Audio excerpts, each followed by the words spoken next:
Hello students, welcome to Vivekananda agriculture academy.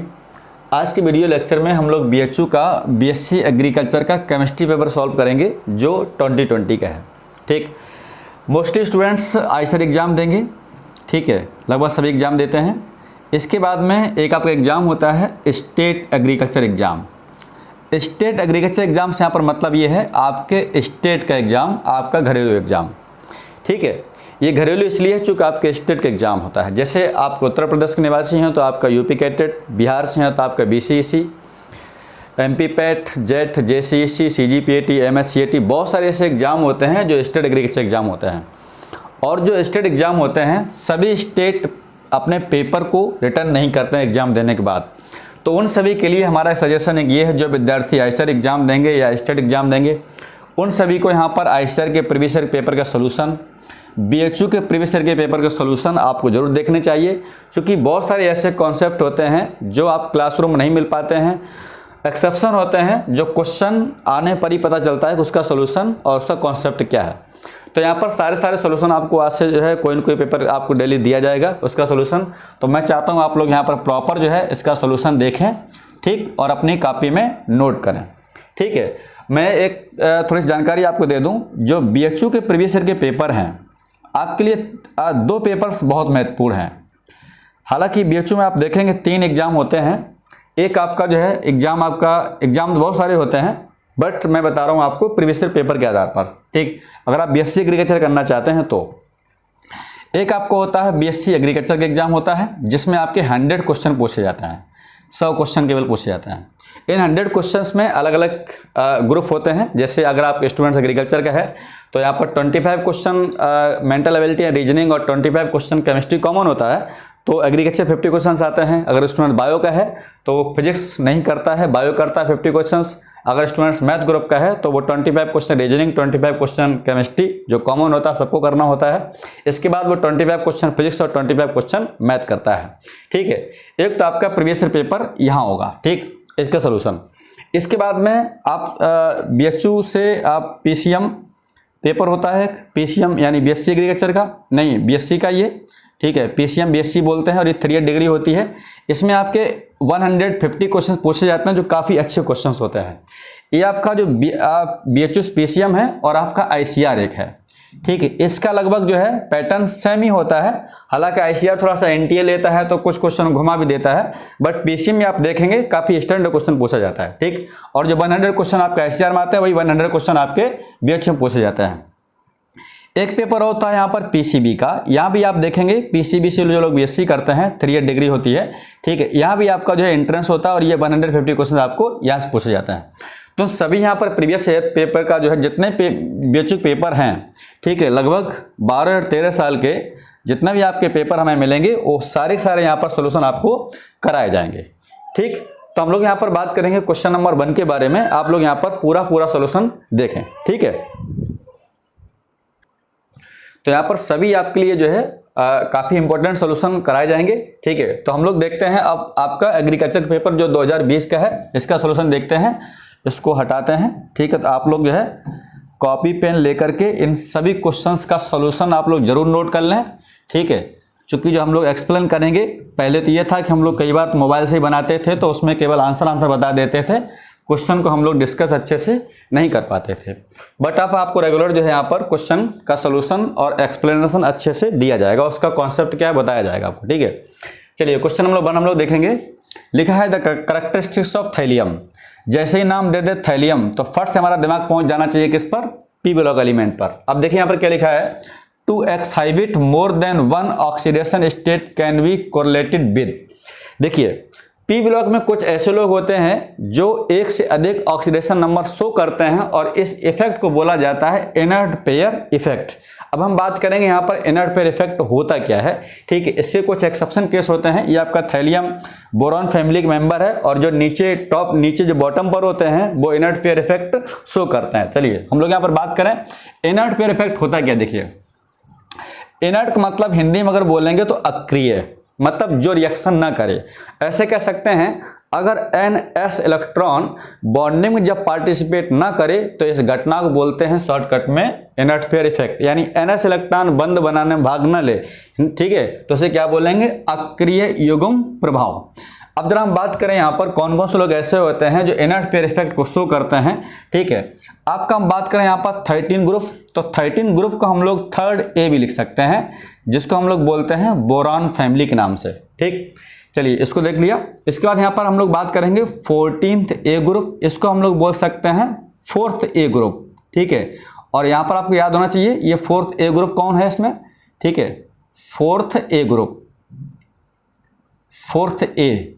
चलिए ये हो गया, ठीक। तो देखो ये हमारा हो गया बोरान फैमिली, कार्बन फैमिली और नाइट्रोजन फैमिली। इतने एलिमेंट ऐसे होते हैं इस ग्रुप के लोग जो इनर्ट पेयर इफेक्ट शो करते हैं। यहाँ पर हम लोग बात करेंगे, इसको लिख देंगे हम लोग 15th, इसको लिख सकते हैं 5th A ग्रुप, ठीक है। ये हमारा ग्रुप नंबर है, इसी को हम लोग वर्ग संख्या या समूह संख्या बोलते हैं, ठीक। तो इसके नीचे जो एलिमेंट है लिख देंगे यहाँ पर बोरॉन, एल्युमिनियम और आपका गैलियम। यहाँ पर है कार्बन, सिलिकॉन और आपका जर्मेनियम, नाइट्रोजन, फास्फोरस और आपका आर्सेनिक, ठीक। ये ऊपर के जो 3 लोग हैं, ठीक है, ऊपर के जो आपके जो 3 एलिमेंट्स दे रखे हैं, इनकी ऑक्सीडेशन जो नंबर होती है वो इक्वल टू होती है ग्रुप नंबर यानी वर्ग संख्या के बराबर। तो इसकी अगर ऑक्सीडेशन नंबर हम देखेंगे तो यहाँ पर सबकी +3 आ जाएगी, यानी इन तीनों की ऑक्सीकरण संख्या जो होगी वो कितनी होगी, +3 होगी। इन तीनों की जो ग्रुप नंबर कितना है, 3 है। इन सब कितनी हो जाएगी, +4 और इन सब कितनी हो जाएगी, +5। इनकी सबकी जो है ऑक्सीडेशन नंबर +5 होती है, ठीक। अब यहाँ पर हम बात करें जो नीचे बचे हुए और एलिमेंट जो 2 अभी बचे हुए हैं, 2 एलिमेंट कौन बचे हुए हैं उनकी हम बात कर लेते हैं। बोरो, एल्युमिनियम, गैलियम, एक आपके नीचे है इंडियम और इसके नीचे है थैलियम, जो आपको क्वेश्चन पूछा गया है, ठीक। चलिए इस पर देख लेते हैं। इसके बाद यहाँ पर कार्बन, सिलिकॉन, जर्मेनियम, टिन यानी SN और आपका PB सीसा, लेड इसको बोलते हैं, ठीक। यहाँ पर देखेंगे नाइट्रोजन, फास्फोरस, आर्सेनिक, ठीक है, एंटीमनी और आपका है बिस्मथ। ये यहाँ पर जो 6 लोग हैं ये लोग सभी इनर्ट पेयर इफेक्ट को शो करते हैं। अब इनकी जो ऑक्सीडेशन नंबर होती है वो होती है ग्रुप नंबर -2, यानी वर्ग संख्या में से -2 कर दो तो इनकी निकल आएगी ऑक्सीडेशन नंबर और वो कहलाती है more stable form oxidation number, सबसे अधिक स्थायी ऑक्सीकरण संख्या। पूछा जाता है कि थैलियम की ऑक्सीकरण संख्या स्थायी क्या है, तो देखो यहाँ पर 3 है, 3 में से -2 करेंगे तो इसकी निकलेगी -1। देखो ऐसे लिख सकते हैं हम लोग, इनकी जो निकलेगी ऑक्सीकरण संख्या 3 - 2 तो निकलेगी +1। तो ये लोग +1 फॉर्म में स्टेबल होते हैं। यहाँ पर देखेंगे +4 - 2 तो इनकी निकलेगी कितनी, +2 ऑक्सीकरण संख्या स्टेबल फॉर्म में। इसका मतलब यहाँ पर जो नीचे वाले यहाँ पर होगी तो यहाँ करेंगे तो कितनी आ जाएगी, +3। इसका मतलब +1 ऑक्सीडेशन स्टेट नीचे जाने पर बढ़ेगी, +2 इंक्रीज करेगी, +3 इंक्रीज करेगी। ये लोग ऐसे होते हैं जो ऊपर वाले फिक्स है बट नीचे वाले ये 3 भी शो करेंगे और +1 भी शो करेंगे। ये वाले लोग हैं +4 भी शो करेंगे, +2 भी शो करेंगे, बट स्टेबल फॉर्म क्या है, +2। मैं एग्जांपल अगर दे दूं यहाँ पर, इसका एग्जांपल अगर दे दूं, इस तरीके पूछा जाता है कि बताइए जरा, यहाँ लिखा है SnCl4 और SnCl2, इन दोनों में स्टेबल कौन है, तो जिसकी ऑक्सीकरण संख्या कम वो मोर स्टेबल। तो यहाँ पर देखो जरा 2 आएगी, यहाँ आएगी +4, तो मोर स्टेबल कौन हुआ आपका, SnCl2। मैं एग्जांपल और ले लेता हूँ। यहाँ पर मान लिया हमने PbI2, ठीक, और यहाँ पर लिया हमने PbI4। अब बता रहा हूँ रीजन क्या इसका होता है, तो यहाँ पर देखें +2 आएगी, यहाँ +4 आएगी, मोर स्टेबल क्या हो जाएगा, PbI2। ये तो कहानी होगी इसके बारे में, ठीक। तो याद रहे हमारी मोर स्टेबल फॉर्म जो है नीचे वाली है और ये जो कम ऑक्सीडेशन संख्या है वो कैसी, अधिक स्थायी। इसी को हम लोग घटना को बोलते हैं inert pair effect. But reason यहाँ पर क्या, जरा जान लेते हैं रीजन के बारे में। देखिए जरा, हम लोग यहाँ पर चलते हैं कुछ और आगे की तरफ। देखिए जरा, इसको हटा देते हैं। चलिए ठीक, अब देखिए कंडीशन क्या है। यहाँ पर हमने देख ली कि इसकी ऑक्सीकरण संख्या +1 है। अब जरा बताइए, जब इसकी संख्या +1 है तो मैं अगर इस बोरॉन का मैं इलेक्ट्रॉन विन्यास अगर करूं, यहाँ पर इलेक्ट्रॉन कॉन्फ़िगरेशन करूं यहाँ पर, तो देखो इसका नंबर 5 है। यहाँ करोगे तो हो जाएगा ये 1s2 और आपका 2s2 और यहाँ पर हो जाएगा 2p1। अब बताओ, जब +1 होगी तो 0 हो जाएगी ये लास्ट वाला, जब ये 0 हो जाएगा तो यहाँ पर क्या बचा 2s2। तो ये बताओ ये फुलफिल्ड है, जब ये फुलफिल्ड है तो क्या ये बॉन्डिंग पार्टिसिपेट करेगा? नहीं करेगा। इसी घटना को बोलते हैं क्या? इनर्ट। अरे जब बॉन्डिंग पार्टिसिपेट नहीं करेगा, फुलफिल्ड है, तो कैसा हो जाएगा? ये इनर्ट हो जाएगा। इसी इफेक्ट को बोलते हैं इनर्ट पेयर इफेक्ट।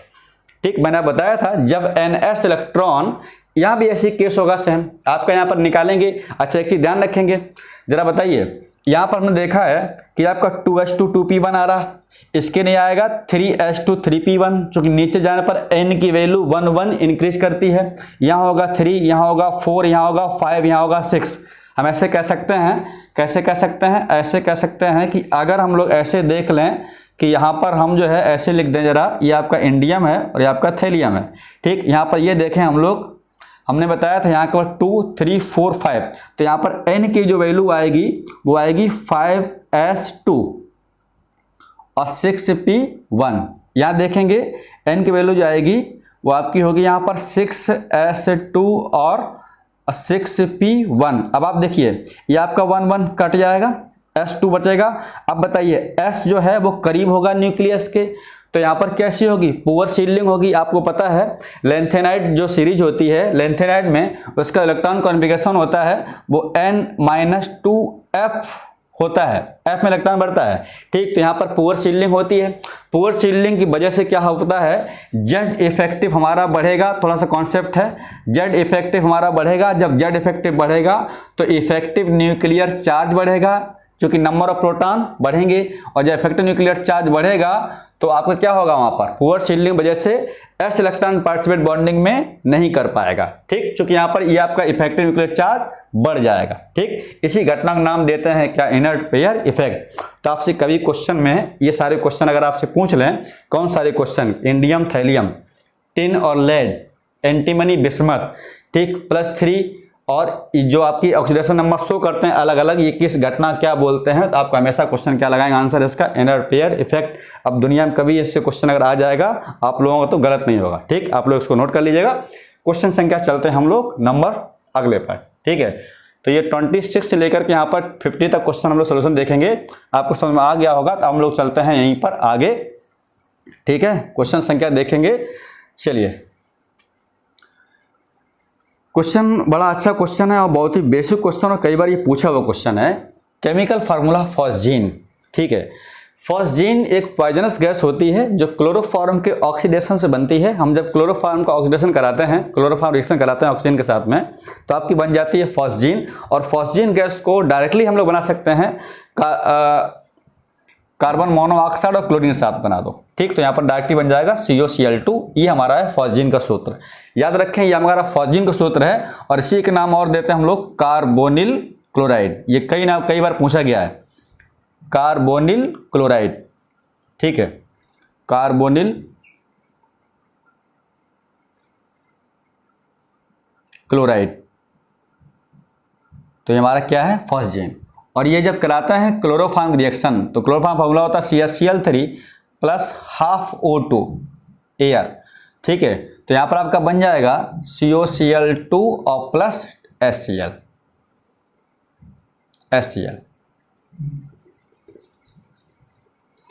ठीक है, यहाँ बन जाएगा आपका HCl। ये है, इसी को हम लोग क्या बोलते हैं? Phosgene gas. और ध्यान रखें एक चीज़, जब फॉस्जीन हम लोग बनाते हैं तो इसमें कंपाउंड मिला देते हैं एथिल अल्कोहल, जो काम करता है नेगेटिव कैटलिस्ट का। पूछा जाता है क्वेश्चन कि कौन सा कंपाउंड फॉस्जीन नहीं बनने देता है, तो इसमें मिला देते हैं एथिल अल्कोहल, जो काम करता है नेगेटिव कैटलिस्ट का। फॉस्जीन नहीं बनने देता, बना देता है एथिल कार्बोनेट। ठीक, वो काम करता है ऋणात्मक उत्प्रेरक का। तो देखो जरा, अच्छा ये क्वेश्चन में देखेंगे, जो हमारा पहला जो क्वेश्चन है इसमें ऑप्शन, वो हमारा है फॉस्फीन लिखा है। ठीक, बड़ा अच्छा क्वेश्चन है। ये जो यहाँ पर लिखा है इसका नाम फॉस्फीन है। ठीक, ऐसे देख कंफ्यूजन बहुत इसमें होता है। ये आपका फॉस्फीन है, ये फास्फोरस ट्राइक्लोराइड है, इसका नाम फास्फोरिल क्लोराइड है। क्या नाम है इसका? फास्फोरिल और क्लोराइड। ठीक, ये है फास्फोरिल क्लोराइड, और ये आपका है कार्बोनिल क्लोराइड, जिसको नाम देते हैं हम लोग क्या? फॉस्जीन। ऐसे क्वेश्चन बहुत ज़्यादा पूछे जाते हैं। जैसे बहुत फेमस क्वेश्चन जो है पूछे जाते हैं, छोटे छोटे क्वेश्चन मैं आपको बता दूं। जैसे एक होता है वाटर गैस। क्या फार्मूला होता है? वाटर गैस, इससे हिंदी में बोलते हैं जल गैस, और इसी को हम लोग बोलते हैं सिन गैस। क्योंकि ये गैस संबंधी क्वेश्चन आया तो मैंने यहाँ पर आपको डिस्कस कर दूँ, ठीक है। हिंदी में बोलते हैं संश्लेषण और जल गैस। इसका फार्मूला होता है CO+H2, बहुत पूछता है, ठीक। अगर इसी में हम लोग H2 को हटा दें, ये फार्मूला किसका है, वाटर गैस का, इसी को हम लोग H2 को हटा दें और यहीं पर हम लिख दें हम लोग N2, तो बन जाएगा हमारा प्रोड्यूसर गैस। क्या बन जाएगा, ये प्रोड्यूसर गैस। और इसी में हम लोग H2 अगर हम लोग जोड़ दें तो इसी हम लोग तीनों को मिला के बोलते हैं सेमी वाटर गैस। क्या बोलेंगे इसको, सेमी वाटर और गैस, ठीक है। एक होता है सोडा वाटर, CO2+H2O, ये ऐसे फार्मूले हैं जो कई बार पूछे गए हैं। इसको नाम देते हैं हम लोग क्या, सोडा वाटर। क्या नाम बोलेंगे इसको, सोडा और वाटर। तो इन सभी क्वेश्चन आप जरूर नोट कर लें, ये परीक्षा में पूछे जाते हैं, ठीक है। तो इतने सारे क्वेश्चन हो गए, ये गैस संबंधित था तो यहाँ पर मुझे याद आ गया, ठीक। चलिए क्वेश्चन देखते हैं हम लोग। अब अगला क्वेश्चन देखेंगे, थर्ड यानी 28 नंबर देखिएगा, ठीक। चलिए, अरे भाई बड़ा प्रॉब्लम है यार।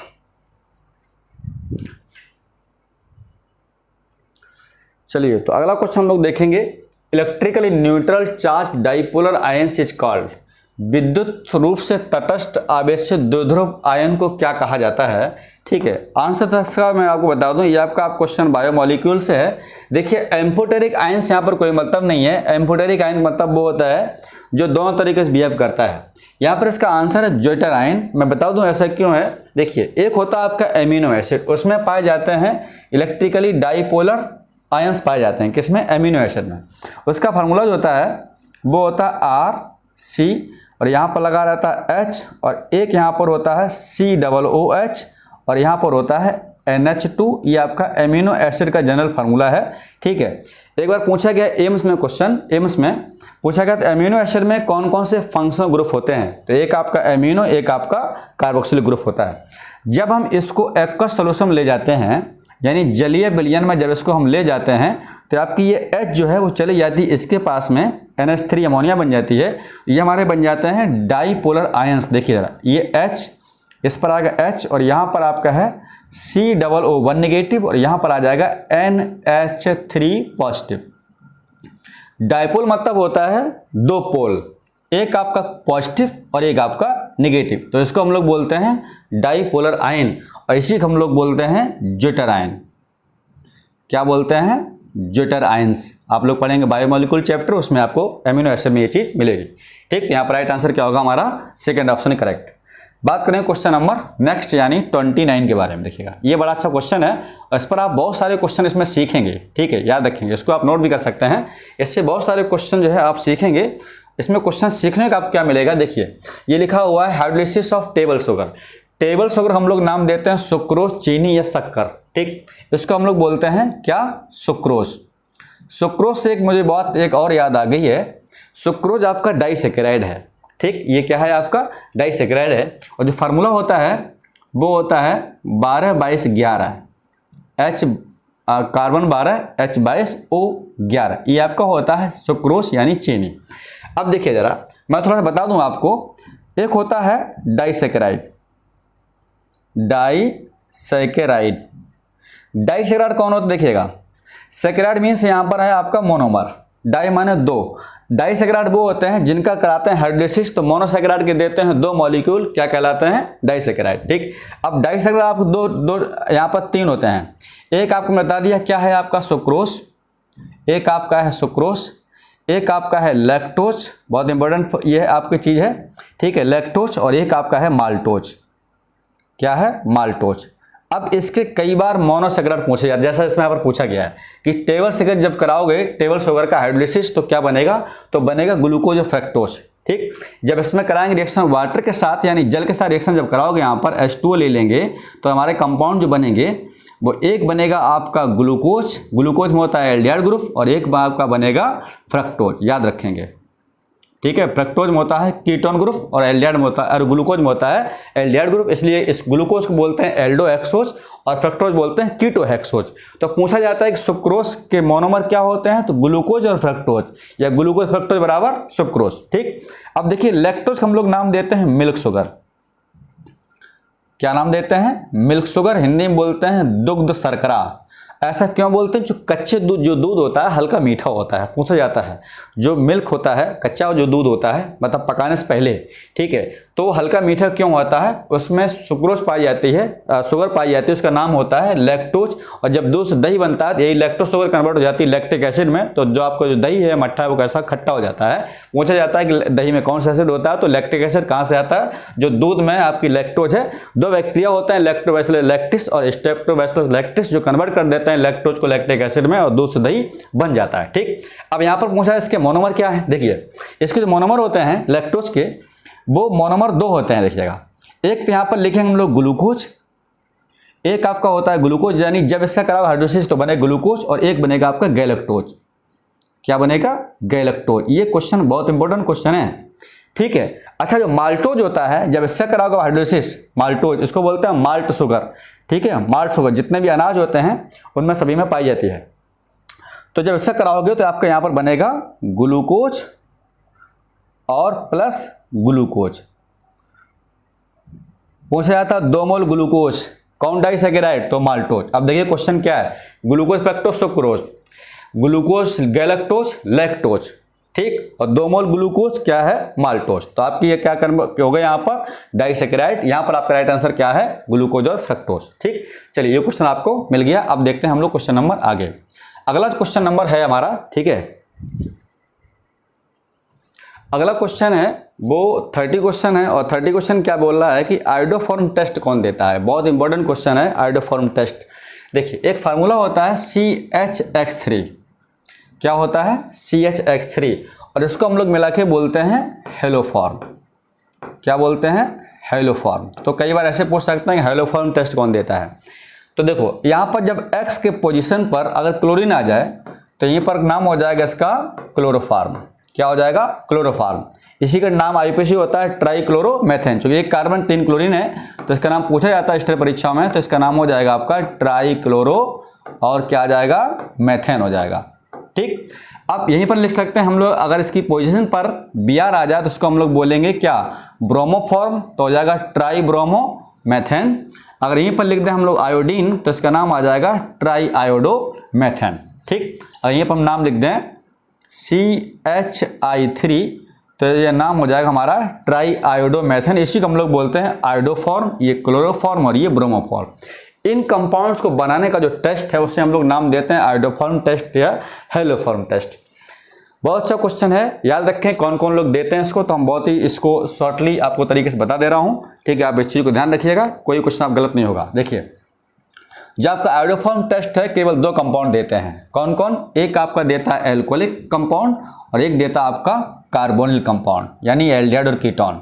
अब कार्बोनिल ग्रुप आप पता होना चाहिए आपके क्या है? कार्बोनिल कंपाउंड है। जब इसकी दोनों वैलेंसी यहाँ पर H और H के द्वारा सेटिस्फाइड हो, या फिर एक वैलेंसी पर आपकी एक R और एक पर H, तो इसे नाम देते हैं हम लोग क्या? एल्डिहाइड। और जब इसी पर दोनों बैलेंसी पर लगा हो आपका एल्किल ग्रुप तो इसे हम लोग नाम देते हैं क्या? कीटोन। तो जो कार्बोनिक कंपाउंड होते हैं वो 2 टाइप के होते हैं। कौन कौन? एक आपका एल्डिहाइड और दूसरा क्या होता है? कीटोन। याद रखेंगे, ठीक। तो इसका मतलब यहाँ पर 3 चीज़ें हो गई। कौन कौन? एक अल्कोहल देते हैं, एक एल्डिहाइड देते हैं और एक कीटोन देते हैं। ये दोनों एक चीज़ इसलिए है क्योंकि ये कार्बोनिल यौगिक हैं। क्या है? ये कार्बोनिल यौगिक हैं। अब कैसे पता चलेगा हमें दोनों में कौन कौन कंपाउंड देगा? देखो जरा, ठीक है। अब मैं बात करूं पहले अल्कोहल में कौन कौन लोग देते हैं, फिर बात करेंगे एल्डिहाइड कीटोन कौन कौन ले देते हैं, ठीक है। तो हम लोग पहले बात करेंगे अल्कोहल के बारे में। तो अगर अल्कोहल बारे में हम लोग बात करें तो अल्कोहल में वो सभी अल्कोहल टेस्ट यहाँ पर देते हैं जिन सभी अल्कोहल में कुछ ऐसा ग्रुप अगर बने CH3, CH और OH। याद रखें अल्कोहल प्राइमरी हो, सेकेंडरी हो, टर्सरी नहीं देता है, केवल प्राइमरी सेकेंडरी देते हैं। प्राइमरी सेकेंडरी अल्कोहल में अगर ग्रुप आपका ऐसा बनता है और यहाँ पर केवल H लगा हो या फिर कोई भी यहाँ पर R हो और R यहाँ पर ध्यान रहे एलिफेटिक हो और एरोमेटिक हो, तो कंपाउंड आपका आयोडोफॉर्म टेस्ट देगा, अन्यथा कंपाउंड आयोडोफॉर्म टेस्ट आपका नहीं देगा। ठीक, अन्यथा आपका आयोडोफॉर्म टेस्ट यहाँ पर नहीं देगा। ठीक है, याद रखें मैंने आपको बताया यहाँ पर CH3 और आपका लगा हुआ यहाँ पर CH और यहाँ पर आपका है OH। इस तरह की कंपाउंड होना चाहिए। यहाँ पर आपका H हो या फिर आपका R हो, R आपका एलिफेटिक हो सकता है और आपका एरोमेटिक हो सकता है। ये अगर ऐसा ग्रुप है तो आपका आयोडोफॉर्म टेस्ट देगा। ठीक, याद रखेंगे। चलिए, तो ध्यान रखेंगे, हम लोग बात करते हैं एल्कोहल में ओनली प्राइमरी एल्कोहल, और प्राइमरी एल्कोहल में ओनली एथिल अल्कोहल टेस्ट इसको देता है, अन्यथा कोई टेस्ट नहीं देगा। याद रखेंगे, केवल कौन देगा? केवल देगा आपका एथिल अल्कोहल, क्योंकि एथिल अल्कोहल में ऐसा ग्रुप बनेगा। ओनली प्राइमरी अल्कोहल, प्राइमरी में ओनली कौन सा? एथिल अल्कोहल, यानी मेथिल अल्कोहल टेस्ट देगा नहीं देगा। ठीक, अब बात करें हम लोग सेकेंडरी अल्कोहल में एल्केन टू ऑल वाले कंपाउंड, एल्केन टू ऑल, जैसे प्रोपेन टू ऑल। अरे सिंपल सी बात है, आप काउंटिंग ऐसे करोगे 1 2 तो 2 पर ऑल आएगा। अब मान लो यहाँ पर लिख दिया हमने CH3, तो ये प्रोपेन टू ऑल हो जाएगा। आगे बढ़ा दो इसको, मान लो C2H5 कर दो तो ये हो जाएगा 2 ब्यूटेनॉल। ठीक है, 2 पेंटेनॉल। तो यहाँ पर एल्केन टू ऑल वाले कंपाउंड। तो जरा क्वेश्चन देखो, पहला ऑप्शन हमारा सही हो रहा है। क्या क्या? एथिल अल्कोहल केवल दे रखा है, बाद बाकी देखो और कोई है वो देंगे नहीं, क्योंकि उसमें ऐसा ग्रुप नहीं बनेगा। हम बात करें, देखो ये आपका अल्कोहल है, बाद बाकी आपके एल्डिहाइड कीटोन है, लेकिन एल्डिहाइड कीटोन में वो ग्रुप नहीं है जो होना चाहिए। ठीक, तो ये आपको कॉन्सेप्ट समझ आ गया होगा कौन सा कंपाउंड यहाँ पर देते हैं, तो हमने आपको बता दिया। चलिए, अब लोग हम बात करेंगे यहाँ पर एल्डिहाइड कीटोन के बारे में। तो याद रखेंगे, एल्डिहाइड कीटोन में ये ग्रुप देखिए कॉमन होता है इस तरीके से, ये ग्रुप। और याद रखेंगे यहाँ पर आपका H हो या फिर आपका R हो। अगर हम यहाँ पर बात करें, कुछ ऐसे बना दें, यहाँ लगा दें Cl, और कोई बोले कंपाउंड देगा, ये आपका टेस्ट नहीं देगा, क्योंकि ये कार्बोनिक कंपाउंड नहीं है, ये क्या है? एसिटिल क्लोराइड कंपाउंड है ये। ठीक, मैंने क्या बताया, यहाँ पर आपका क्या हो, यहीं पर आपका H लगा हो, यहीं पर आपका क्या हो? H हो, या फिर कोई एलिफेटिक एरोमेटिक R ग्रुप लगा हो। जैसे मान लो मैं बेंजीन रिंग लगा दूँ तो बन जाएगा एसीटोफिनोन, CH3 लगा दो बन जाएगा एसीटोन। तो हम ऐसे कह सकते हैं। अब बात करेंगे एल्डिहाइड में ऐसा होगा, एस्टल्डिहाइड में ऐसा ग्रुप होगा। देखिए, तो हम लोग कह सकते हैं कि एल्डिहाइड में ओनली एस्टल्डिहाइड, क्योंकि इस पर लगा दो डबल बॉन्ड O और ये बन जाएगा H। देखो ये आपका बन जाएगा, यहाँ पर क्या लगा दो, इधर लगा दो H, बन गया। तो एल्डिहाइड में ओनली एस्टल्डिहाइड, कौन? CH3 CHO। इसके बाद कीटोन में कोई कीटोन हो, जितने भी कीटोन होंगे सभी एल्केन टू ऑन वाले कंपाउंड इस टेस्ट को बनाएंगे। ठीक, तो याद रखेंगे आंसर हमारा पहला। अब देखिए जरा, ये हमारा बेंजल्डिहाइड इसमें कहीं है? नहीं है। ठीक, इसमें देखो जरा, ये आपका पता क्या है? ये प्रोपेन 2 ऑन, ये पेंटेन 3 ऑन है। 2 ऑन नहीं, ये क्या है? 3 ऑन है। देखो ये काउंटिंग करो, 1 2 3 4 5, तो ये आप ग्रुप इसमें नहीं बनेगा। अगर यहाँ पर ब्यूटेन 2 ऑन होता तो कंपाउंड हमारा आंसर ये हो जाता, बट यहाँ पर नहीं दिया, आंसर ये नहीं है। ठीक, अब जरा देखिए यहाँ पर। ठीक है, अच्छा फॉर्मल्डिहाइड है, फॉर्मल्डिहाइड ग्रुप ही नहीं बनेगा। तो हमारे एल्डिहाइड कीटोन में एल्कोहल में only primary alcohol, ethyl alcohol. ठीक है, बोल सकते हैं प्राइमरी अल्कोहल कौन? Alcohol, ethyl alcohol. Secondary alcohol केवल एल्केन टू ऑल, एल्डिहाइड में केवल एस्टल्डिहाइड, कीटोन में केवल एल्केन टू ऑन वाले कंपाउंड इस टेस्ट को देंगे, अन्यथा कोई टेस्ट नहीं है। The geometrical isomer is shown by the. देखिए, ज्योमेट्रिकल आइसोमर यहाँ पर 3 तरीके की होती है, एक सिस और ट्रांस, एक EZ, एक होता है सिन और NT। यहाँ जो आपको जो दिया गया है वो देखिए, याद रखेंगे, आपको बता दूं एक तरीका यहाँ पर हमेशा याद रखिएगा, ज्योमेट्रिकल आइसोमरिज्म केवल 2 एल्कीन शो कराते हैं। कौन करता है? Only 2 alkene. 2 एल्कीन मतलब 1 एल्कीन कभी शो नहीं करेगी, याद रखेंगे हम लोग। तो देखो जरा, ऐसे आंसर आपका आ जाएगा। ये आपका 1 ब्यूटेन लिखा है, आंसर गलत है। ये देखिए 1 ब्यूटेन है, आंसर गलत है। यहाँ देखो 2 ब्यूटेन लिखा है, एक बार देख लेते इसको। ये देखो 1 ब्यूटेन है, आंसर ये गलत है। कभी भी 1 एल्कीन शो नहीं करता, याद रखेंगे हम लोग। ठीक, देखो जरा, तो हम लोग यहाँ पर बात करते हैं अब इसी में आगे। ठीक है, चलिए इसको बनाते हैं हम लोग। क्वेश्चन नंबर ऑप्शन 3 को देखिएगा, यहाँ लिखा है 2 फेनिल 2 ब्यूटेन। देखिए इसका स्ट्रक्चर कैसे बनेगा, 2 फेनिल, तो 2 पर लगा देंगे फेनिल, और 2 ब्यूटेन। तो देखो जरा, यहाँ पर है आपका C6H5 लगा है। ठीक, ये आपका CH3 यानी R ग्रुप लगा होगा, यहाँ पर CH3 आपका है, काउंटिंग इसकी गई होगी। तो यहाँ पर आपका CH3 है और ये आपका लगा हुआ H ग्रुप। अब देखिए ये शो करेगा, क्योंकि इसमें आप देख रहे हैं यहाँ पर ये आपका सिस ट्रांस नहीं है। सिस ट्रांस तब होता जब ये ना होता, यहाँ पर यहाँ H लगा होता। ठीक, अब जरा बताइए, ये आपका फेनिल है, ये 2 फेनिल 2 ब्यूटेन है। अब देखिए जरा, यहाँ पर आपका CH3 ऊपर है, ये CH3 सेम ग्रुप है। ठीक, यहाँ देखो C6H5 है। अब देखिए आप क्या करते हैं, हम लोग इसको बोलते हैं E और Z सिस्टम। E और Z का मतलब क्या हुआ यहाँ पर? E Z तब बोलते हैं जब एटॉमिक नंबर डिफरेंट हो। देखो इसका नंबर 6 है, इसका नंबर यहाँ पर 1 है। इसका भी यहाँ पर 6 है, इसका भी यहाँ पर 1 है। ये दोनों सेम साइड हो गए, ये दोनों कैसे हो गए, अपोजिट हो गए। ठीक, इसको हम लोग बोलते हैं, यहाँ पर देखो जेड मीन्स होता है आपका सिस फॉर्म, याद रखेंगे। ये आपका जब सेम साइड हो, यानी जब कम एटॉमिक नंबर वाले एक तरफ हो तो उसे बोलेंगे आप जेड, और जब कम एटॉमिक नंबर अलग अलग हो तो उसे हम लोग क्या बोलेंगे, ई। ऐसे कह सकते हैं जेड आपका सिस फॉर्म है, ई आपका ट्रांसफॉर्म है। तो आपको समझ में आ जाएगा। तो ये आप क्वेश्चन कौन सी हो गया आपका, थर्ड इज करेक्ट। ठीक, चलिए क्वेश्चन नंबर हम लोग देखेंगे अगला। क्वेश्चन जो आपका 32 है, आपने सुना होगा एक मेरवियन पेनड्रॉफ वर्ली रिडक्शन। ठीक है, ये अपोजिट लिखा है, यहाँ लिखा हुआ secondary alcohol is easily convert into the ketone.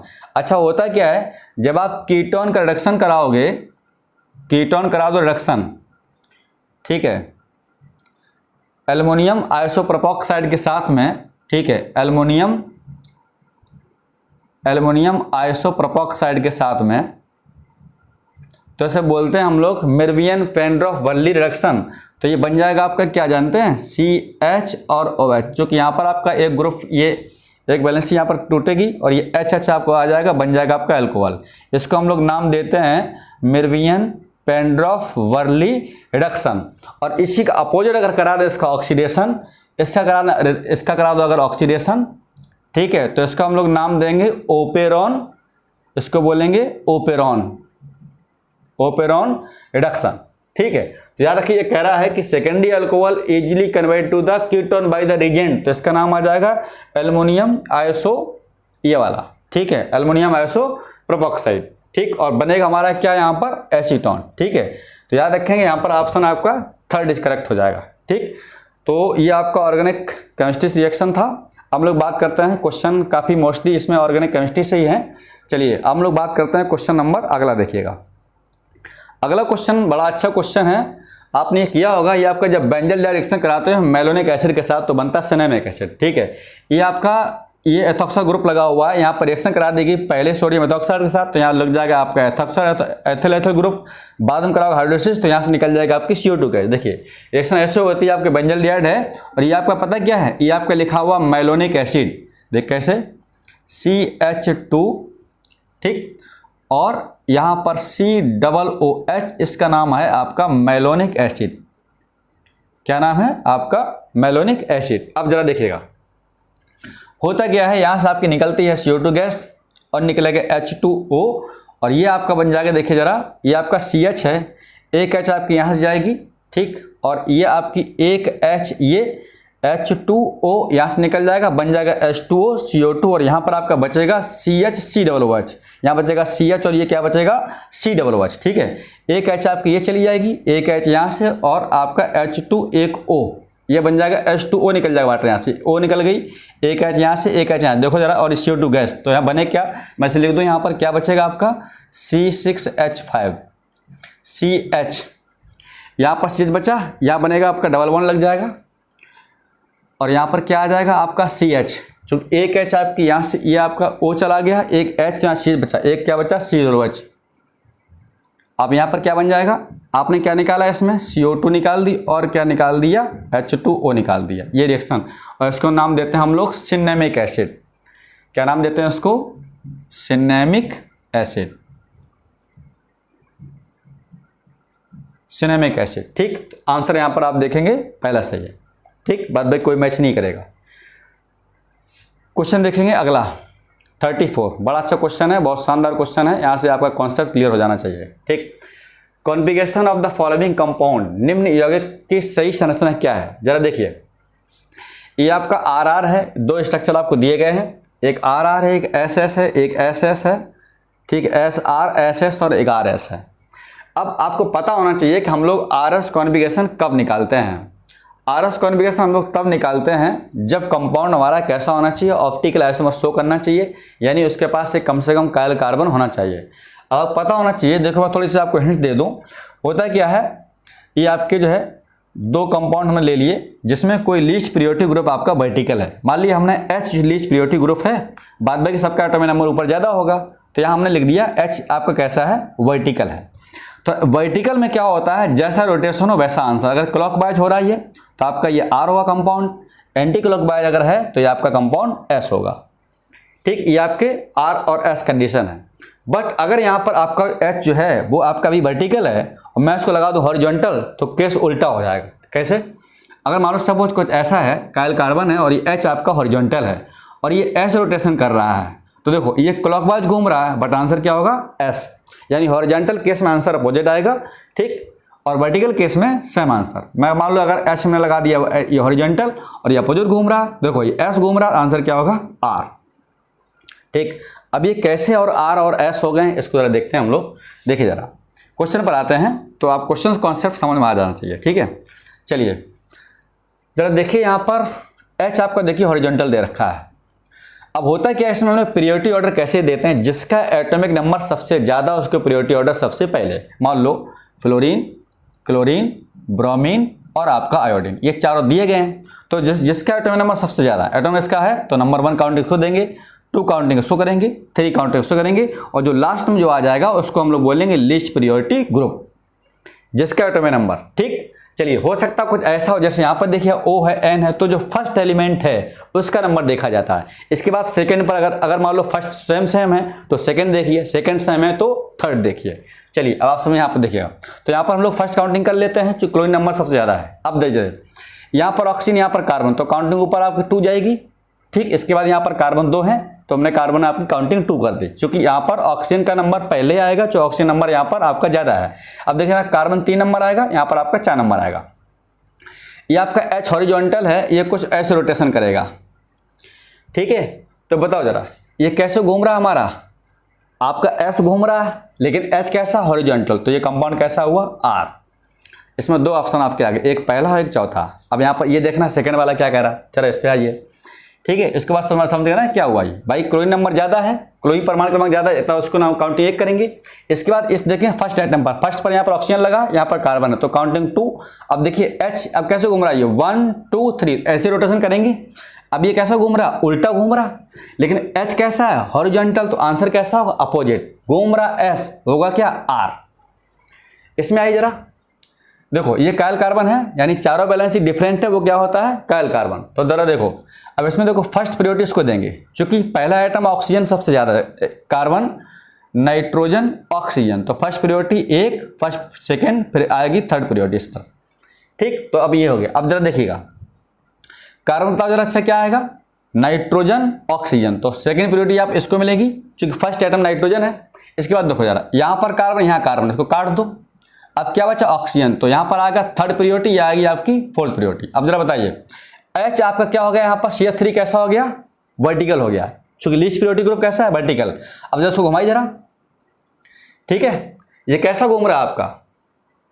यहाँ पर, ठीक है, नहीं ऐसा घूमेगा, उल्टा घुमा दिया हमने थोड़ा सा, ये आपका इस तरीके घुमा, देखिए ऐसे घुमाने 1 2 3, तो ऐसा घूमेगा ना ये, ठीक।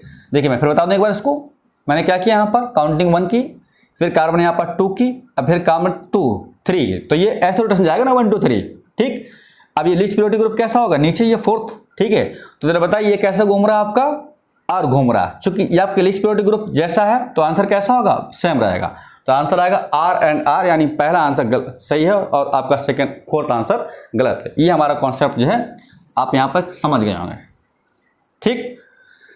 तो ये हमारा R और S कॉन्फ़िगरेशन हो गया। चलिए अब क्वेश्चन नंबर देखें, अगला भी क्वेश्चन इसी संबंधित है और बड़ा अच्छे क्वेश्चन दोनों पूछे हैं BHO ने इस बार जो है, ठीक है। हालांकि अभी तक BHO ने ये RS कॉन्फ़िगरेशन कभी नहीं पूछा था, ठीक।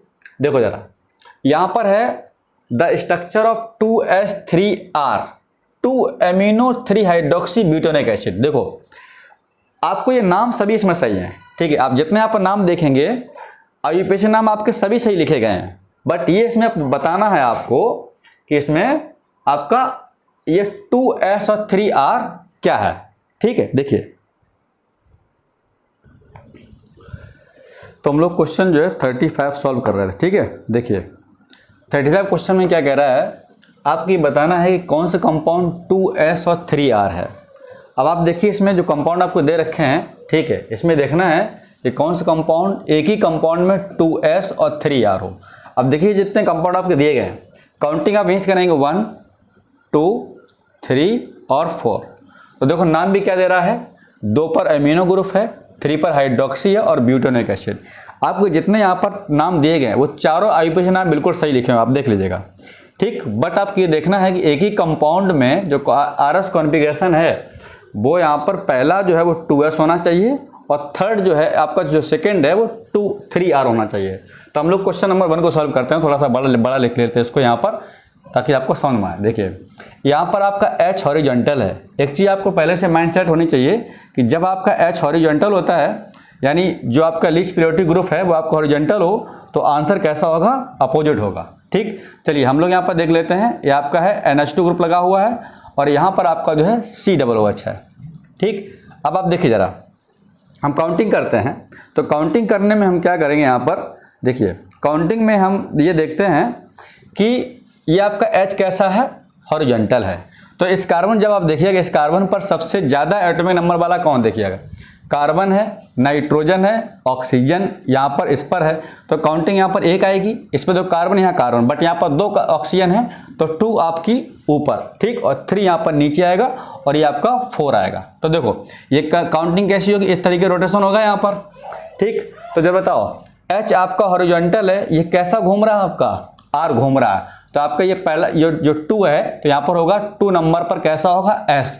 2 क्यों, तो काउंटिंग हम किए 1 2 3 4 तो 2 पर क्या कॉन्फ़िगरेशन आया आपका 2s। ठीक, यहाँ आपका 2s है। अब बात करो देखो 3 पर, यहाँ पर आपका 3r है कि नहीं है, जरा इस पर देखे गए तो इस वाले कार्बन पर पहले आप काउंटिंग यहाँ पर करेंगे आप। ठीक, अब जरा बताओ यहाँ कार्बन, बट इस कार्बन से n ज्वाइंट है, इस कार्बन से H है तो n की प्रायोरिटी ज़्यादा होगी, ऊपर वाले पर काउंटिंग 2 जाएगी, नीचे पर काउंटिंग 3 और इस पर काउंटिंग 4 आएगी। ठीक, याद रखिए ये हमने 2 क्यों दिया, क्योंकि इस वाले कार्बन पर n ज्वाइंट है, n का एटॉमिक नंबर ज़्यादा है, यहाँ पर कार्बन है तो ये रोटेशन कैसा जाएगा, इस तरीके से। अब जरा बताइए H हॉरिजॉन्टली कैसा घूम रहा है, आपका R घूम रहा, होगा क्या S, तो 3 पर आ जाएगा S। यानी जो पहला हमारा जो फर्स्ट आंसर आया है, जो फर्स्ट आंसर हमारा है वो क्या निकला है, जो फर्स्ट ये वाला ऑप्शन है ये क्या होना चाहिए आपका 2s होना चाहिए और 3s होना चाहिए। तो यहाँ पर क्या आपका 3r, यानी फर्स्ट ऑप्शन हमारा नहीं है, बट आप कॉन्सेप्ट आपको समझ में आ गया होगा। अब ऑप्शन देखते हैं हम लोग सेकंड वाला ऑप्शन। सेकंड ऑप्शन हम क्या देखेंगे, इस वाले सेकंड ऑप्शन में देखिए सेकंड ऑप्शन हमारा क्या है, इसको बड़ा लिख लेते हैं ताकि आपको समझ में आ जाए। ठीक, देखिए ये H और यहाँ पर लगा देंगे हम लोग NH2, ये आपका है NH2 और ऊपर आपका जो है टॉप पर COOH कार्बोक्सिल ग्रुप है और यहाँ पर आपका OH लगा हुआ है, ये आपका H है और यहाँ पर आपका जो है ये CH3 है। ठीक, ऐसा है। चलिए इसको देख लेते हैं, चूँकि ऑप्शन वहाँ पर क्या दिया था 2s और 3r होना चाहिए, कौन सा ऐसा स्ट्रक्चर जो शो करेगा। तो हम लोग देखते हैं उसको, क्वेश्चन नंबर इसको सॉल्व करेंगे। देखिए यहाँ भी H कैसा आपका हॉरिजॉन्टल, आंसर कैसा आएगा रिवर्स। तो जरा बताइए इस कार्बन पर काउंटिंग कहाँ हो, इस पर n पर 1 काउंटिंग करेंगे। अब यहाँ कार्बन तो यहाँ काट दो, अब यहाँ 1 ऑक्सीजन यहाँ 2 ऑक्सीजन तो काउंटिंग 2, नीचे आएगी 3, इसको आएगा 4, यहाँ 3 यहाँ 4, हम किसको देख रहे हैं 2 वाले को। तो जरा बताओ काउंटिंग इस तरीके से घूमेगा, ये कैसा घूम रहा है आपका R घूम रहा है, क्लॉकवाइज है, बट ऐसा कैसा है H कैसा है हॉरिजॉन्टल, तो यहाँ पर क्या होगा आंसर रिवर्स यानी 2s होगा। ठीक, अब आप बात करें थर्ड वाले केस में, जरा देखो हम लोग बात करेंगे यहाँ पर थर्ड वाले केस तक। देखिए थर्ड केस में यहाँ पर क्या था, थर्ड केस में ये था, यहाँ पर आपका क्या है ये OH और ये आपका था CH3, यहाँ पर आपका है H, ऐसा था। ये थर्ड कार्बन है। अब थर्ड कार्बन देखो जरा, 1 काउंटिंग यहाँ पर हम देंगे, ठीक है, यानी 1 काउंटिंग यहाँ पर आएगी। अब जरा बताओ यहाँ कार्बन बट इस कार्बन पर n लगा है तो ऊपर काउंटिंग 2 जाएगी। ठीक है, तो ये कैसे इस तरीके रोटेशन होगा, ये 1 2 3 और 4 लीस्ट प्रायोरिटी ग्रुप हॉरिजॉन्टल। ठीक, तो देखिए जरा ये कैसा घूम रहा है आपका, ये आपका S घूम रहा है, H कैसा आपका हॉरिजॉन्टल, भाई आपको रोटेशन कैसा है इस तरीके रोटेशन हो रहा है यानी। ठीक, और H कैसा हॉरिजॉन्टल, आंसर कैसा होगा आपका अपोजिट, यानी घूम रहा है S तो आंसर क्या होगा R, ये क्या है 3, तो इसका रोटेशन आपका आएगा वो आएगा 3R। क्या आएगा 3R। मुझे लग रहा है आंसर आपका यही करेक्ट हो गया, चूँकि हमें क्या चाहिए था 2s और 3R, तो इसका आपका आंसर जो है वो सेकंड सही है। आप लोग सोल्यूशन देख लीजिएगा, कोई दिक्कत हो तो कमेंट करके बताइएगा, इस पर प्रॉपर वीडियो बना देंगे। ठीक, तो यहाँ पर हमारा जो ऑप्शन है वो क्या है आपका 2s और 3r है। ठीक है, ये आप क्या है 2s और 3r। चलिए अब क्वेश्चन नंबर देखेंगे, इसी में अगला क्वेश्चन देखेंगे। अगला क्वेश्चन जो है आपका हाइड्रोबोरेशन ऑक्सीडेशन रिएक्शन संबंधित है। कैसे संबंधित है? हाइड्रोबोरेशन ऑक्सीडेशन से। ऐसा क्यों? क्योंकि जब अनसिमेट्रिकल एल्कीन रिएक्शन कराते हैं हम लोग डाइबोरेन के साथ में, ये आपका लिखा है BH3, यहाँ पर एक और होता है टेट्राहाइड्रोफ्यूरॉन, ठीक है, टेट्राहाइड्रोफ्यूरॉन प्रेजेंस में, और H2O2 दिया गया यानी पेरोक्साइड है। और जब ये पेरोक्साइड आता है तो रूल लगाते हैं एंटी मार्कोनिकॉफ रूल, और एंटी मार्कोनिकॉफ रूल क्या होता है? Negative part goes to that carbon which have highest number of hydrogen atom, यानी नेगेटिव वाला पार्ट वहां पर जाएगा जहां हाइड्रोजन संख्या ज्यादा होती है। मैं थोड़ा नीचे लिख लूँ रिएक्शन, तो देखो जरा, ये हमारी अनसिमेट्रिकल एल्कीन, अनसिमेट्रिकल एल्कीन मतलब होता है असम्मित एल्कीन, चूंकि मार्कोनिकॉफ रूल और एंटी मार्कोनिकॉफ रूल उसी में लगता है जो एल्कीन कैसी हो? अनसिमेट्रिकल हो। अनसिमेट्रिकल मतलब होता है डबल बॉन्ड कार्बन पर H अलग अलग हो। देखो डबल बॉन्ड कार्बन है, यहाँ पर 2 H, यहाँ पर 1 H, तो कैसी होगी? अनसिमेट्रिकल। ये आपकी सिमेट्रिकल एल्कीन है। ये कैसी है? सिमेट्रिकल एल्कीन, इसमें रूल लागू नहीं होगा, ठीक। और बना देते हैं हम लोग CH3 CH double bond CH और CH3। ये भी कैसी है आपकी? सिमेट्रिकल एल्कीन, इसमें रूल लागू नहीं होता, क्योंकि आप देखें इस कार्बन पर H और H कैसे हैं? समान है, तो ये कैसी हो गई आपकी? Symmetrical alkene. इसमें हमारा कोई रूल लागू नहीं होगा। हम लोग बात करेंगे इसमें, देखिएगा इसमें क्या करते हैं हम लोग? H2O को ऐड करते हैं, H2O को। तो देखो जरा, इसको लिख सकते हैं हम लोग H और OH, पानी को लिख सकते हैं HOH। अब यहाँ पर क्या दे रखा? पेरोक्साइड। तो ध्यान रखेंगे anti Markovnikov rule, anti Markovnikov rule कहता है ये नेगेटिव वाला पार्ट, ये पॉजिटिव वाला पार्ट है, तो नेगेटिव वाला पार्ट कहाँ जाएगा? जहाँ हाइड्रोजन ज़्यादा होगी, जहाँ हाइड्रोजन ज़्यादा होगी, तो नेगेटिव वाला हम लोग जोड़ देंगे हाइड्रोजन ज़्यादा के पास और पॉजिटिव वाला यहाँ पर, ठीक। तो वैसे अगर मार्कोनिकॉफ होता नेगेटिव वाला कहाँ जाता? कम के पास, तो यहाँ पर क्या बन जाएगा आपका? CH3 CH2 बन जाएगा। ये बॉन्ड ब्रेक हुआ हमारा, तो यहाँ पर बन जाएगा CH2OH। तो 1 2 3, ये क्या बन जाएगा? प्रोपेनॉल। क्या बन जाएगा? प्रोपेनॉल 1, ठीक है, ये बन जाएगा हमारा प्रोपेनॉल 1। आंसर मुझे लग रहा है फर्स्ट सही है। याद रखेंगे एंटी मार्कोनिकॉफ रूल में हमेशा बनता है प्राइमरी अल्कोहल, और मार्कोनिकॉफ रूल अगर होता तो बन जाता हमारा सेकेंडरी अल्कोहल, ठीक। तो यहाँ पर राइट आंसर आपका क्या होगा? फर्स्ट ही करेक्ट होगा, ठीक। अब क्वेश्चन नंबर हम लोग देखते हैं अगला। देखिएगा अगला क्वेश्चन बड़ा सिंपल क्वेश्चन है इसमें, ठीक है। देखिए हॉपकिंस जो कोल्ड टेस्ट होता है ये होता है आपका प्रोटीन्स के लिए, और यहाँ पर प्रोटीन के लिए टेस्ट होता है, ठीक है। तो ये आपका ट्रिप्टोफान, ठीक है, यहाँ ये ट्रिप्टोफान एमिनो एसिड इसके लिए टेस्ट होता है प्रॉपर्ली। हॉपकिंस कोल्ड टेस्ट, ये आपका बायोमॉलिक्यूल क्वेश्चन है, बायो स्टूडेंट जानते हैं इसको, तो आंसर यहाँ पर आपका होगा थर्ड ऑप्शन, ठीक। अब क्वेश्चन देखेंगे इसी में अगला क्वेश्चन।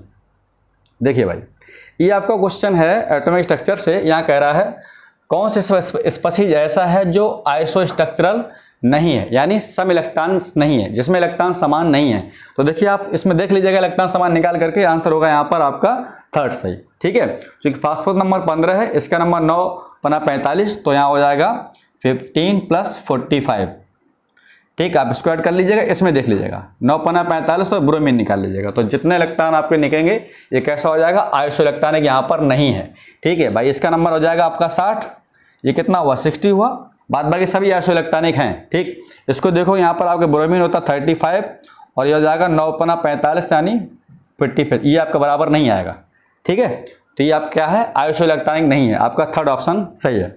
अब बात करेंगे हम लोग अगला क्वेश्चन। देखिएगा अगला क्वेश्चन 39 है, ठीक है। 39 क्वेश्चन ये कह रहा है molecules does not contains unpaired electron. कौन सा ऐसा मॉलिक्यूल है जिसमें अनपेयर इलेक्ट्रॉन नहीं है? देखो जरा, आप O2 देखोगे तो यहाँ पर 16 इलेक्ट्रॉन है, इसका इलेक्ट्रॉन कॉन्फ़िगरेशन करोगे तो इसमें अनपेयर इलेक्ट्रॉन आपके आएंगे। सेकेंड ऑप्शन आपका है O2 2- तो यहाँ पर देखो 8 दूनी 16, 2 कितने हो गए? 18 इलेक्ट्रॉन। जिसका 18 इलेक्ट्रॉन है उसको लिख सकते हैं हम लोग आर्गन, क्यों भाई? और आर्गन क्या होता है? 2 8 8, तो इसके आउटर मोस्ट में 8 इलेक्ट्रॉन है, अनपेयर इलेक्ट्रॉन कोई नहीं होंगे। राइट आंसर हमारा क्या हो जाएगा? सेकेंड इज करेक्ट, ठीक। यानी O2 2- में कोई अनपेयर इलेक्ट्रॉन नहीं होगा, ठीक है। चलिए अब हम लोग बात करते हैं क्वेश्चन नंबर अगला 40 क्वेश्चन देखते हैं। 40 क्वेश्चन काफ़ी अच्छा क्वेश्चन है, ठीक है। देखिए ये आपका ऑक्साइड है। आपको पता होना चाहिए कि हम लोग जब भी पीरियोडिक टेबल में लेफ्ट से राइट जाते हैं, यानी बाएं से दाएं जाते हैं, तो आपका एसिडिक जो नेचर है वो इंक्रीज करता है ऑक्साइड का एसिडिक नेचर। हम लोग ऐसे भी देख सकते हैं, ये भी तरीका है। एक और है, अगर ना ढूंढ पाओ तो एसिडिक स्ट्रेंथ होती है directly proportional to oxidation number, यानी ऑक्सीकरण संख्या के बराबर। ऑक्सीकरण संख्या जिसकी जितनी ज़्यादा होगी उस एसिड की एसिडिक स्ट्रेंथ उतनी ज़्यादा होगी। हम जरा ऑप्शन पर आते हैं, देखो जरा, यहाँ हमें दिया है एल्युमिनियम तो Al2O3, आपको पता है थर्ड है तो ये हो जाएगा आपका थर्ड, ठीक। अब SiO2 है तो SiO2 में आ जाएगी इसकी -2, इसकी हो जाएगी प्लस की 4। P2O5 तो आपको पता है कि जो P2O5 है इसकी यहाँ पर हो जाएगी प्लस की 5, ठीक। एक आपका है SO3 तो देखो इसकी हो जाएगी प्लस की 6, ऐसे देख सकते हैं आप लोग। जिसकी ऑक्सीडेशन सबसे ज़्यादा उसकी एसिड की एसिडिक स्ट्रेंथ सबसे ज़्यादा, आंसर राइट इज करेक्ट, ठीक। हालांकि जब ऑक्सीडेशन नंबर सेम हो तो निकालते हैं इलेक्ट्रोनेगेटिविटी से, ठीक है। जिसकी इलेक्ट्रोनेगेटिविटी ज़्यादा उसकी एसिडिक स्ट्रेंथ ज़्यादा। क्वेश्चन देखते हैं 41, लास्ट में काफ़ी सिंपल क्वेश्चन है, ठीक है। अच्छा 41 क्वेश्चन जो है वो कह रहा है which one of the following molecules contains no pi electron, no pi bond, किसमें पाई बॉन्ड नहीं है। आपको दिखने में ही लग रहा है गैस में कोई पाई बॉन्ड नहीं पाया जाता, बाद बाकी NO2 आप बनाओगे तो N डबल बॉन्ड O, ठीक है, प्लस लगा दो, ठीक। तो इस पर आपका पाई बॉन्ड है, आप ऐसे भी देख रहे हैं यहाँ पर इस पर पाई बॉन्ड बन गया।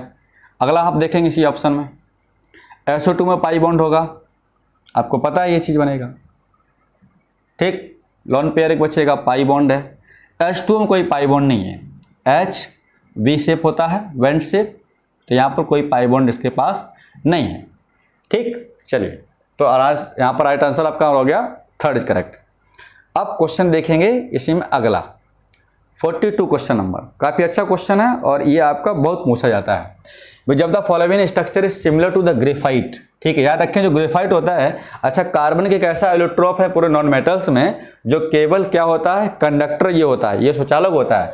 और इसमें ऐसा रीजन क्यों है, इसका हाइब्रिडेशन होता है sp2, और जिसमें sp2 हाइब्रिडेशन होता है इसका मतलब इसके पास एक पाई बॉन्ड जरूर होगा, जिसके पास पाई बॉन्ड वो काम करेगा किसका, इलेक्ट्रिसिटी का, ठीक। तो ये आपका good conductor of heat on electricity, इसका काम करते हैं, लेड पेंसिल बनाने में इसका यूज करते हैं, ठीक। अब इसमें पूछा कौन सिमिलर होता है, तो आपका होता है बोराजीन, ये आपका बोरॉन नाइट्राइड है, ठीक है, बोरॉन नाइट्राइड, ठीक है। जब इसी का हम लोग कराते हैं हाइड्रोलिसिस तो बन जाती है बोराजीन, जिसका फार्मूला होता है B3N3 और H6, ठीक। ये आपका बोराजीन, बोराजोल, ऐसी बोलते हैं हम लोग क्या, इनऑर्गेनिक बेंजीन, ठीक है। चलिए क्वेश्चन नंबर 43 बहुत अच्छा क्वेश्चन है, तो ध्यान रखें यहाँ पर 43 क्वेश्चन के बारे में, ये बहुत ही अच्छा क्वेश्चन है और बहुत ये आपका एक्सेप्शन केस भी है। अच्छा थोड़ा सा यहाँ पर ये आपको दिक्कत होगी, ये outer orbital complex and paramagnetic nature. देखिए दो स्फीयर होते हैं, एक आउटर और एक इनर।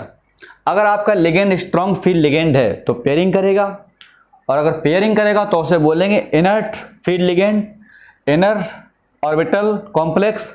और अगर आपका यहाँ पर लिगेंड वीक फील्ड लिगेंड है तो वो ऑलवेज आउटर ऑर्बिटल कॉम्प्लेक्स काम करेगा, ठीक। बट देखें यहाँ पर अमोनिया जो है वो अमोनिया हमारी स्ट्रॉन्ग फील्ड लिगेंड है, लेकिन निकिल के साथ अमोनिया काम करता है वीक फील्ड लिगेंड का। तो देखो जरा इसमें हमें ये पता होना चाहिए कि हमारी जो अमोनिया है वो निकिल के साथ, ये एक्सेप्शन है, निकिल के साथ काम करता है किसका, वीक फील्ड लिगेंड का।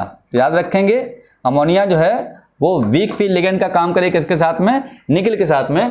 तो यहाँ पर हम देखेंगे आपका अच्छा लगता है निकालो, तो निकिल का जो नंबर है वो 28 नंबर है, तो यहाँ पर लिखेंगे हम लोग 4s2 और 3d8, सही है। अब यहाँ पर 2 पॉजिटिव चार्ज है तो 0 हो जाएंगे, यहाँ कितने बचेंगे 8, ठीक। अब जो 8 आपके बचेंगे इसमें अनपेयर इलेक्ट्रॉन भी होंगे, कितने होंगे 2 अनपेयर्ड। जब इलेक्ट्रॉन 2 अनपेयर्ड होंगे तो काम कैसा करेगा, ये पैरामैग्नेटिक बिहेवियर, और ये आपका वीक फील्ड लिगेंड है इसलिए भरेगा ये आउटर ऑर्बिटल कॉम्प्लेक्स, ठीक।